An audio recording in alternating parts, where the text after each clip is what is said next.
In this video, we're asked to compute the approximate area bounded between the curves e to the negative x to the fourth and y equals x squared. So y equals x squared is our standard simple upright parabola. That must be the bluish curve here, which means the other one must be e to the negative x to the fourth. And I've already drawn an area element into this diagram. So that's a thin rectangle. And to get the area of that, I just need the height of it multiplied by the width. And the width is just an infinitesimal increment in x. So that's dx. We want the height to be positive because we're trying to write down the geometric area bounded by these two curves. So I use the upper curve minus the lower curve to get the height. Okay, so each area element, dA, is given by e to the negative x to the fourth minus x squared times dx. Now we want to add up all these area elements all the way from where they begin to where they end.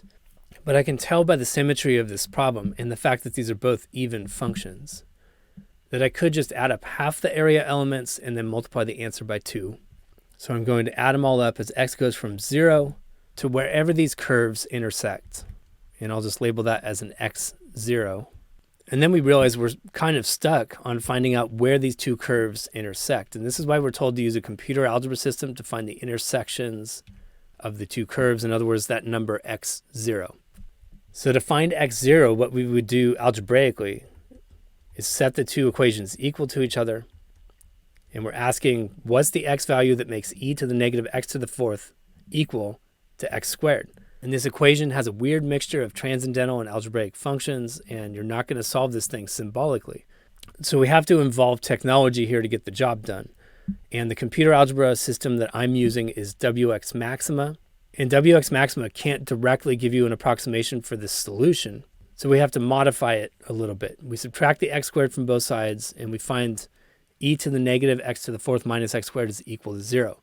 Now what wxMaxima can do is approximate the value of x where any function is equal to 0, and we use the find root function for that. So we're going to use find root on this function e to the negative x to the fourth minus x squared. And I noticed that that root was located between 0 and 1. So I'm specifying the interval 0 to 1 for Maxima to search for this root. Notice that the symbol e for the transcendental number e has a percent in front in Maxima. I hit Shift Enter, and I get an approximation of 0.8080.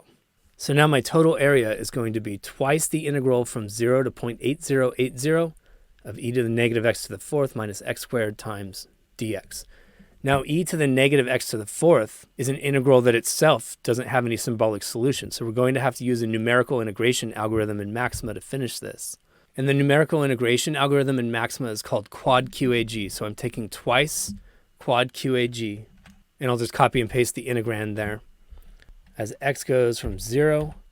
And I don't even have to write in 0.8080 because I can just use the percent sign to indicate the previous output. And then the last argument of quad QAG is a number between 1 and 6 specifying the algorithm that we're going to use. And it doesn't really make any difference to us. And we hit Shift Enter. And the first number in the output is our approximate value of the integral. So I get 1.141. And I suppose we were asked to find the approximation to the hundredths place. So I'll just truncate that at 1.14. And we've got our approximate area. If you enjoyed this video or at least found it useful, check out another one by clicking one of the links on the left, or click the Zach's Lab logo on the right to explore dozens of physics and math playlists. As always, you can leave your questions, comments, and requests in the comments section below, and I'll get back to you within 24 hours. Thanks for watching Zach's Lab, and best of luck on your math and physics journey.